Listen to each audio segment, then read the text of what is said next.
A Promotoria Pública de Farroupilha solicitou a impugnação de 5 candidatos a vereador da cidade. Além disso, 2 vão ter que passar por prova escrita para comprovar escolaridade. A principal irregularidade é com o prazo de filiação partidária. A promotora Cláudia Formo Engler Balbinotti também salienta que 2 candidatos, um a prefeito e o outro a vereador, apresentaram condenações, mas não se enquadram no ficha limpa, já que as penas foram de ressarcimento de valores e não da perda de direitos políticos. Esse ano foi bem mais trabalhosa do que nos anos anteriores a análise das impugnações, porque esse ano nós tivemos também a questão do ficha limpa, né, que entrou em vigor então a partir desta eleição, e isso deu um trabalho porque eu tive que ir em busca do rol de todas as ações que existiam, tanto criminais quanto cíveis, de todos os candidatos. Então eu tive que contar com o apoio do pessoal do fórum, né, para acelerar, porque nós tínhamos só 5 dias de prazo para isso, para poder acelerar essas certidões, para poder fiscalizar essa situação. Né? Nós tivemos alguns candidatos que em algumas questões tinham condenações, né? Algumas criminais, outras em ações de improbidade administrativa, só que essas condenações não se enquadraram na ficha limpa. Porque, embora as pessoas tenham, né, na sua grande maioria, acreditado que qualquer condenação gera o afastamento, a inelegibilidade, na realidade, a condenação por improbidade administrativa é só aquela que tem a penalidade de suspensão dos direitos políticos, né? E nós tínhamos 2 candidatos que tinham 2 condenações em ações de improbidade administrativa, só que com condenações em outras penalidades, especialmente a reparação, né, de danos aos cofres públicos, a devolução de dinheiro e também de multa. Só que essas penalidades, então, não se enquadraram nessa questão do ficha limpa. E nós tivemos também um candidato a vereador que tinha uma condenação proferida pela Justiça Federal de Caxias do Sul, só que essa condenação ainda não foi julgada no Tribunal de Justiça, então não há uma decisão ainda colegiada, então a gente vai prosseguir acompanhando, né, se até a data da diplomação, caso esse candidato venha a ser eleito, ele então vai incorrer nessa inelegibilidade, caso até a diplomação o tribunal venha julgar essa condenação que esse candidato possui. E no mais, então, nós também tivemos a novidade da questão da exigência da cota de mulheres, que também nas outras eleições não era exigido. E aí isso me trouxe algumas dificuldades, porque eu percebi que muitos candidatos, para preencher a cota de mulheres, acabaram incluindo algumas mulheres como candidatas, sem que elas preenchessem os requisitos, né, principalmente de questão de filiação. Tanto que foram 5 impugnações ajuizadas por falta de filiação, né, e dessas 5, só uma era de homem, todas as outras 4 eram relativas a mulheres. Né, para mim ficou evidente ali de que se pretendeu preencher a cota de 30% de candidatas mulheres sem se observar esse requisito. Só que com essa impugnação agora, caso isso venha a ser julgado pelo juiz, seja julgado procedente, eles vão ter que readequar então o DRAP, o procedimento do partido fica suspenso, né, aguardando essa adequação. Tem que se verificar como vai ser o desenrolar disso.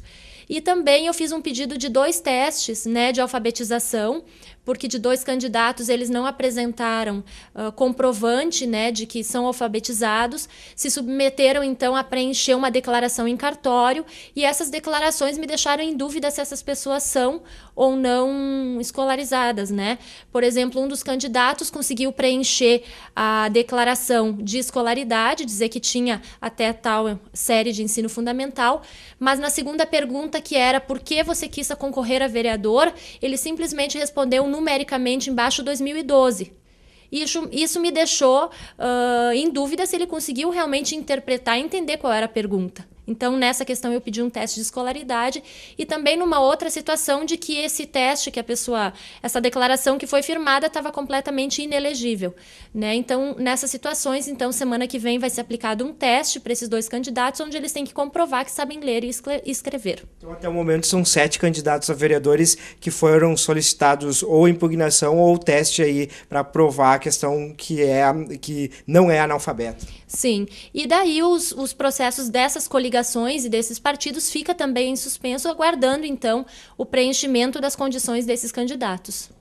A partir de agora, promotora, também a questão de fiscalização é muito importante, né? De campanha irregular, também de alguns tipos de abuso. O Ministério Público também vai atuar nessas questões. Com certeza, o que nos fica preocupação nesse momento, né, é evitar o abuso do poder econômico, né, evitar o uso da máquina pública por quem concorre à reeleição, que é algo que a gente vê que é muito comum de acontecer, né?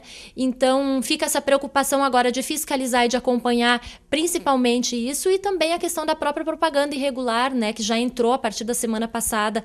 No dia 6, nós já começamos, então, o prazo de permissão de propaganda eleitoral, e agora fica essa fiscalização também. A questão da internet, que também é uma novidade para a eleição municipal, Twitter, Facebook, redes sociais, é uma preocupação, e também tem algum tipo de orientação? Pode-se fazer campanha, não pode-se fazer campanha através das redes sociais, promotora? Pode-se fazer campanha, né, usar a internet. É o primeiro ano que nós temos um regramento, embora muito genérico, né, não esclareça muito, mas há um regramento permitindo, pelo menos nessa eleição, o uso da internet, desde que, né, isso acabe não causando uma perturbação aquela pessoa que está recebendo. As mensagens, ela tem que conter um dispositivo onde permita a exclusão, caso não queira mais receber essas mensagens. Não se pode fazer também através de sites de pessoas jurídicas, né? Muito menos de sites de órgãos públicos, né? Da administração como um todo. Enfim, vai ficar realmente na internet aquela propaganda de propostas, a apresentação de propostas, até porque na internet não é permitida também a propaganda paga. Então, eu vejo que a possibilidade de os candidatos se utilizarem da internet é justamente nas redes sociais ou por e-mails, né, apresentar suas propostas. Já teve algum tipo de denúncia nesse período curto de campanha até o momento de alguma coisa irregular de campanha, promotora? Eu recebi algumas questões relativas a Facebook, né, algumas postagens que foram colocadas, mas nesses casos específicos eu entendi que não estava configurado uma propaganda eleitoral, e sim uma um apoio a algum candidato, né? A questão também, eu recebi uma denúncia de que havia irregularidade porque houve um candidato que fez discursos na sua convenção partidária, mas isso é permitido. Dentro da convenção ele pode discursar, pode fazer uma campanha até intrapartidária.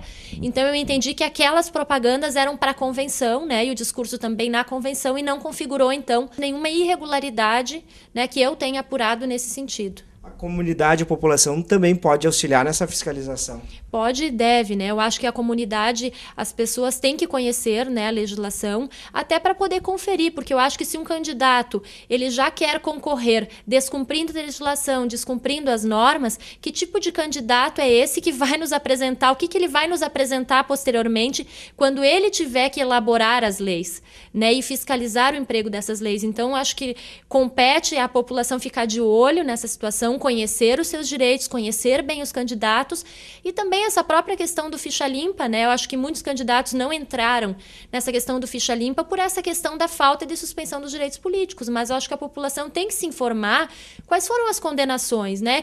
O que ensejou isso, o que isso trouxe, para poder avaliar daí a questão do perfil do candidato, para poder realmente saber em quem ela está votando.